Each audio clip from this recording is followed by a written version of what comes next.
I'm going to tell you something that most people don't want to hear, but I'm going to say it anyway because somebody has to.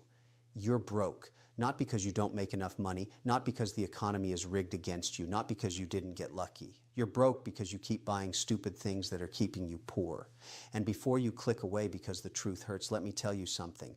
I built my fortune by understanding one fundamental principle that separates the wealthy from everyone else. Rich people buy assets. Poor people buy liabilities and think they're assets. It's that simple, and it's that brutal.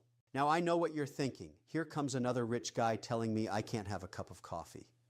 Wrong. This isn't about coffee. This is about 5 specific categories of purchases that are absolutely destroying your financial future, and I'm going to break them down for you right now. But first, I need you to do something. If you're serious about building wealth, if you're tired of living paycheck to paycheck, if you want to actually retire one day instead of working until you drop dead, then hit that subscribe button right now. Join this community. We're building something here, a group of people who understand that money is a tool, not a toy.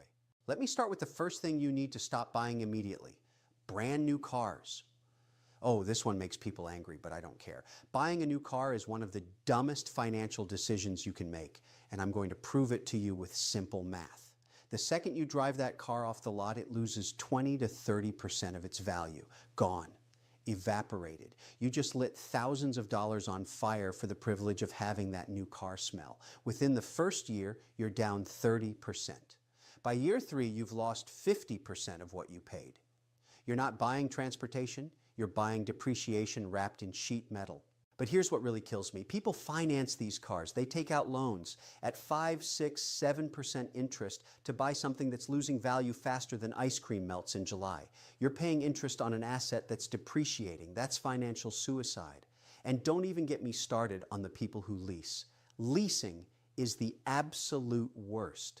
You're renting a depreciating asset, which means at the end of the lease, you have nothing. Zero equity. You gave the dealership thousands of dollars for the privilege of borrowing their car. Congratulations, you just made the dealership owner rich while you stayed broke. Now, I can already hear the excuses. But Kevin, I need a reliable car. I have kids. I need to get to work. Of course you do. Buy a 3-year-old certified pre-owned car. Let somebody else take the depreciation hit. You get a reliable vehicle, often still under warranty for half the price. That's called being smart with your money. That's what rich people do. We don't care about impressing the neighbors. We care about building wealth. You know what I did when I was building my first company? I drove a beat-up old car that barely ran. Did it hurt my ego? Maybe a little. Did it hurt my bank account? Not at all. And that's the difference. Poor people spend money to look rich. Rich people spend money to get richer. Which one do you want to be? Because you can't be both. The car you drive says nothing about your wealth. The balance in your investment account, that tells the real story.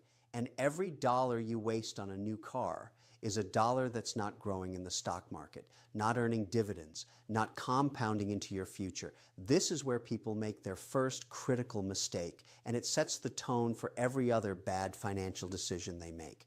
They prioritize looking successful over being successful. And that brings me to the second thing that's keeping you poor, something that's even more insidious because society tells you it's a smart investment.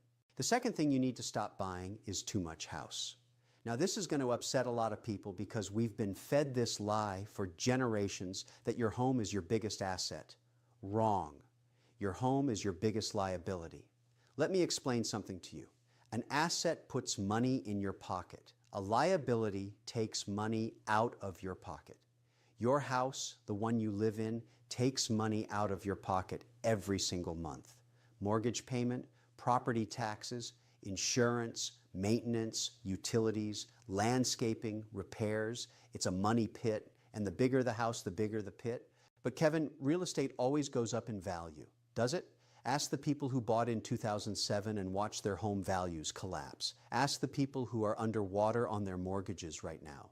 Real estate goes up sometimes in some markets if you're lucky, but even when it does go up, you can't access that equity without selling the place you live in or taking out a loan against it, which is just more debt. And let me tell you something about debt. Debt is a tool that makes rich people richer and poor people poor. When you borrow money to buy stocks or build a business, that's good debt because you're leveraging to acquire assets. When you borrow money to buy a bigger house than you need, that's bad debt because you're leveraging to acquire a liability. Here's what kills me. People stretch themselves to buy the biggest house they can possibly afford. The bank approves them for $500,000, so they buy a $500,000 house. That's insane. The bank doesn't care about your financial future. The bank wants you in as much debt as possible because that's how they make money. They're not your financial advisor. They're your creditor.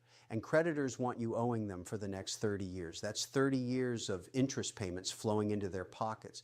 Do you know how much you actually pay for a $500,000 house with a 30-year mortgage? Try over $800,000 when you factor in the interest. You're paying $300,000 extra just for the privilege of borrowing money. That's not building wealth. That's transferring wealth from your pocket to the bank's pocket. Now here's what you should do instead. Buy half the house the bank says you can afford. If they approve you for $500,000, buy a $250,000 house. I don't care if it's smaller. I don't care if it doesn't have the granite countertops and the walk-in closets. Buy the house you need, not the house you want. Then take all that extra money you're saving every month, the money that would have gone to a bigger mortgage, bigger property taxes, bigger utility bills, and invest it. Put it in the stock market. Build a portfolio. Buy dividend-paying stocks. Let that money work for you instead of working for the bank. This is the secret that wealthy people understand. We live below our means. Warren Buffett, one of the richest men in the world, still lives in the same house he bought decades ago for $31,000. Why? Because he understands that every dollar spent on an unnecessarily big house is a dollar that can't compound in his investment portfolio. That's opportunity cost. And opportunity cost is the silent killer of wealth. The third thing that's keeping you poor, and this one is going to sting, is eating out all the time. I'm talking about restaurants, takeout, coffee shops, delivery apps. You're hemorrhaging money on food and you don't even realize it. Let me hit you with some numbers. The average American spends over $3,000 a year eating out. $3,000. Do you know what $3,000 invested every year for 30 years becomes at a 10% return? Over $500,000. You're trading $500,000 in retirement wealth for convenience and fancy meals you'll forget about in 24 hours. But it's worse than that because most people aren't just spending $3,000, they're spending $5,000, $6,000, $7,000 a year. Morning coffee, lunch at work, dinner because you're too tired to cook, weekend brunches, date nights. It adds up faster than you think. And here's the part that really bothers me. People tell me they don't have money to invest, and then I watch them spend $15 on a salad for lunch. You have the money. You're just spending it on things that disappear instead of things that grow. Now, I'm not saying never eat out. I'm saying be strategic about it. Cook at home most of the time. Meal prep on Sundays, pack your lunch, make your coffee at home. These aren't sacrifices. These are smart financial decisions. And when you do eat out, make it special. Make it count. Don't waste money on mediocre chain restaurants because you're too lazy to cook. That's not living well. That's being financially irresponsible. Rich people understand the value of a dollar. Poor people think small expenses don't matter, but small expenses become massive expenses over time, and massive expenses destroy wealth. The fourth thing destroying your financial future is clothes and accessories you don't need. And I'm not just talking about designer handbags and luxury watches, although those are absolute wealth killers. I'm talking about the constant need to update your wardrobe every season, to have the latest sneakers, to buy clothes you wear once and forget about. Your closet is probably full of things you bought, wore a few times, and now they just sit there taking up space. That's not a wardrobe. That's a museum of bad financial decisions. Here's the truth about clothes. Nobody cares what you're wearing as much as you think they do. Nobody's keeping track of whether you wore the same shirt twice this week. And the people who are judging you based on your clothes, those aren't people whose opinions should matter to you anyway. You know what impresses me?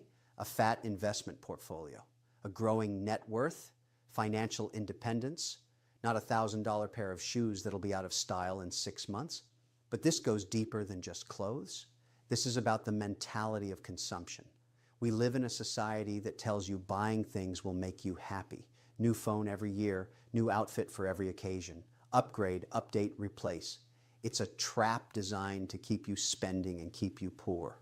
The fashion industry, the tech industry, they've built their entire business model on making you feel like what you have isn't good enough, and you fall for it every single time. Let me tell you what rich people do.